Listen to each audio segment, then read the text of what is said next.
السلام عليكم ورحمة الله وبركاته. متابعين الكرام، عيد مبارك، كل عام وانتم بخير، تقبل الله منا ومنكم صالح الأعمال. نتمنى الاشتراك في القناة ومتابعتنا حتى يصلكم كل جديد، ولا استفسارات ضعف تعليقات. اليوم لدينا تنقيع شماغ العيد، تابعوا معنا.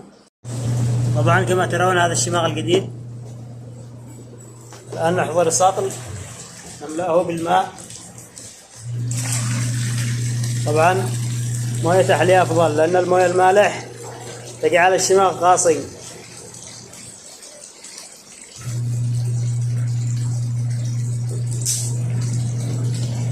نخرج الشماغ ونفرده، طبعا ما نقطعه هو مصفط كما يجي في الكرتون. نفتح الشماغ نفرده ونحطه في الساطل اللي يتنقع مدة 5 دقائق 10 دقائق. الآن كما ترون فردنا الشماغ، نحطه في الساطل نغمسه بهذه الطريقة. بعد كذا نضعه في الساطل عشان يروح منه النشاء حق المصنع. بعد كذا وقت الكوي نوزن أي كمية نشاء نبغاها، هذا أولا. ثانيا تروح منه أي كيماويات أو شيء أو ريحة المصنع. خلاص نحطه على كذا 5 دقائق مثلا. بعد كذا نحطه في النشاف لفة خفيفة فقط، ثواني، لفة خفيفة. بعضهم قال ليش تحطه في النشاف، يعني تروح الخيوط وتروح مش عارف ايش. لفة خفيفة فقط. نضخه من الماء يدويا برفق. بعد كذا نحطه في النشاف لفة خفيفة فقط، لفة خفيفة يعني بهذه الطريقة. بعد كده نطلعه نحطه في الدفاية. الآن لدينا هذه الدفاية الكبيرة، نقدر نحطه هنا، لكن هنا بتضخ عليها الحرارة بشكل قوي. احنا نبغى له حرارة يعني بشكل هادئ، لذلك حطيناه هنا في الدفاية الصغيرة.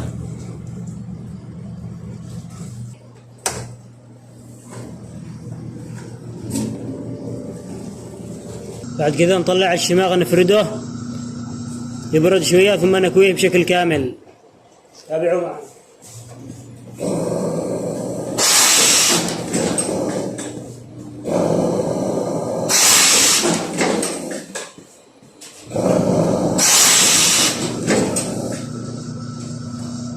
بعد ان كوينا الشماغ بشكل كامل نمشيه بالنشاء حسب الطلب، وخاصة هنا الوسط محل بيت المرزام.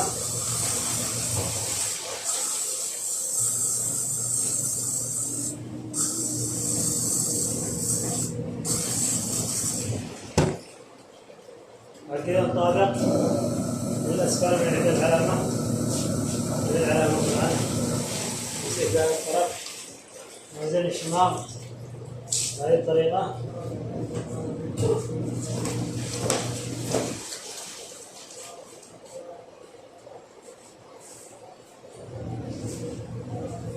ننزل الكويو.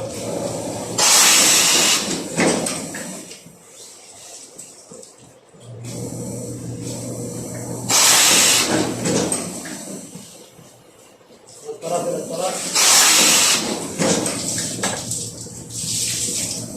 كذا، عدم وجود انحناء في الأسفل. شد شوي. طبعا موجود فيديو بعنوان شماغ مرزام، فيديو هذا القناة رجالكم من الفاعلين بالتفاصيل أخرى.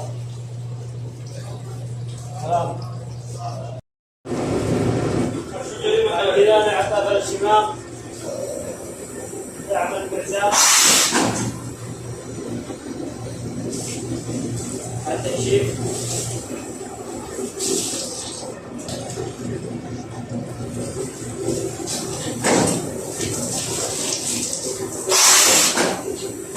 بشكل كامل.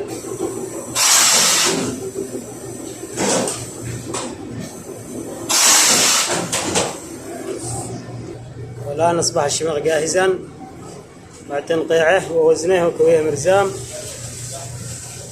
كما تلاحظون. السلام عليكم ورحمة الله وبركاته.